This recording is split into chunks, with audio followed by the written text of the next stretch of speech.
Bamser har en meget, meget, meget stor betydning. Ikke bare for mig, men for verden.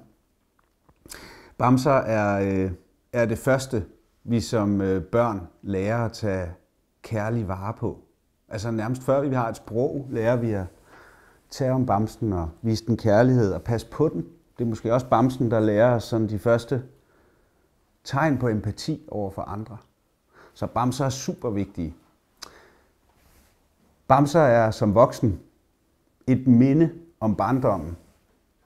Bamsen, den lugter af ens barndom. Den lugter af nogle af de tidligste minder, man har. Og det er måske også derfor, at man som voksen har svært ved at skille sig af med bamser, som man måske egentlig burde, når man kommer ud af barndommen.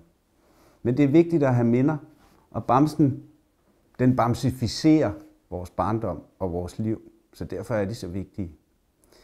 Min første bamse, den første bamse, jeg husker, det er ikke ham her, det er min søn Arthurs, så ham skal vi også passe godt på. Men min første bamse, den fik jeg, da jeg lå på hospitalet, da jeg var lille. Jeg var astmatiker og allergiker, så jeg brugte meget af mine første leveår på et hospital. Og dengang i 70'erne, der måtte der ikke være ens mor hele tiden. De måtte faktisk kun være der om dagen. Om natten, der skulle man være der alene med personalet, så jeg blev begravet i bamser. Alle synes, det var synd for mig, at jeg skulle ligge der alene om natten. Så jeg fik bamser, og ud af alle de bamser, der var der en, der var helt særlig for mig.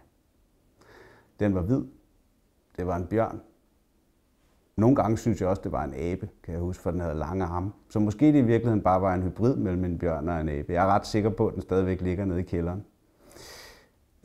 Men jeg husker den, og jeg husker også duften af den stadigvæk. Så når jeg sådan tænker tilbage på, da jeg var barn og snuser ind, så kan jeg stadigvæk dufte bamsen, som den var dengang.